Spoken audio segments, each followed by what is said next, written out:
the American Center for Law and Justice. I love visiting with Jordan Sekulow and Jay Sekulow, great bunch of folks who are fighting the good fight. I mean, this organization fights hard for religious and constitutional freedoms, and it's great welcoming Jordan back to the show. Happy Thursday, my friend. How you been? Hey, I'm good, Mike. Thanks for having me. You know, there's so many legal challenges that President Trump is facing, and I want to get your perspective on what lies ahead for the 45th president of the United States. 91 felony counts.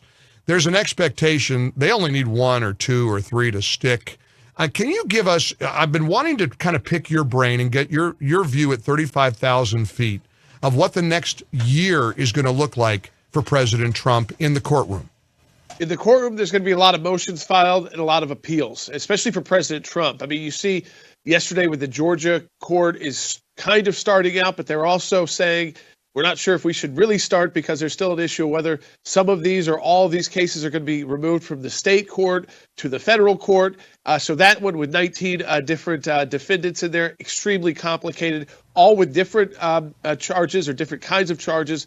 And then they all have different appeals. And so you've got the state trying to charge all 19 people together. We'll see if that ever occurs. But again, lots of appeals and appeals to the 11th Circuit, appeals ultimately to the U.S. Supreme Court. And so you look at outside of Georgia, which I think is the more complicated and dangerous of the cases. When you go to the case out of D.C., that's a kind of a freedom of speech case, First Amendment case. I still think ultimately you litigate that.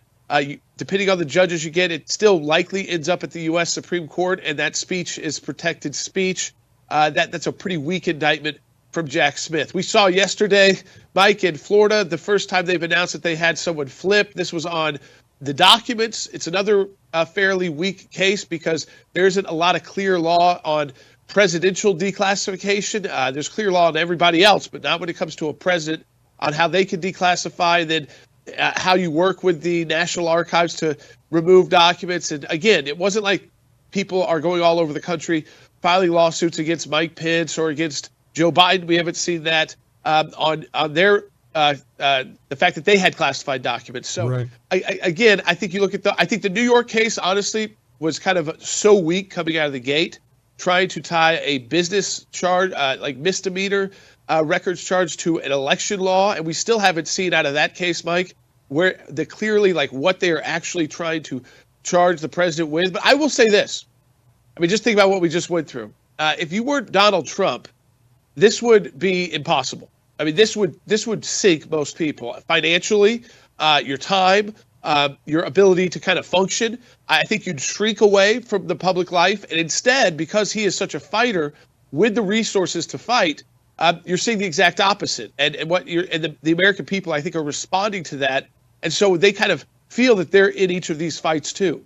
Yeah, I mean, you're such a smart guy. You're an attorney, of course, co-host of Sekulow, which is this cutting-edge program providing legal analysis. Do me a favor, talk like a layman for a moment.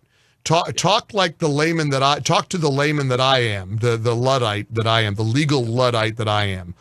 Peer into your crystal ball. What do you think is going to happen to President Trump next year, legally? I think President Trump will be vindicated in all of these cases and ultimately will be on the ballot. The people will decide if they want to elect him again, first through the primary process where it looks like he is clearly leading easily right now if the primaries were held today.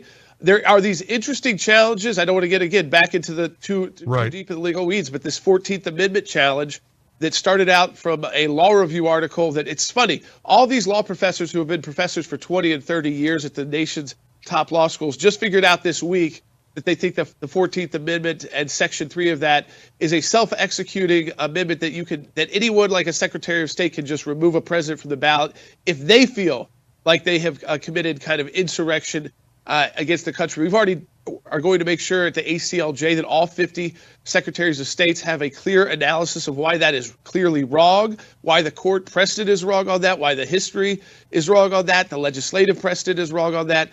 But again, what I think for everyone out there, what you're seeing is an attempt to throw everything at the wall possible, not to necessarily get Donald Trump convicted, right? Not to even try to keep him off the ballot, though they'd love to do that, but to make it you doubt whether you should support Right. President Trump. Just it's to damage him. Democrat move to damage Trump, to make you think, maybe this is just too much. Yeah. So far, Mike, every time they've done this, his polls have gone up. Backfires. So we'll see if yeah, exactly. Nobody does this better than the American Center for Law and Justice. You can go to ACLJ.org, learn about the terrific work that Jordan and the rest of the team there are doing. It's great catching up with you. I know how busy you are. American Center for Law and Justice. Go to ACLJ.org. Thanks, Jordan Sekulow. Keep fighting the good fight. Thanks, Mike. Thank you.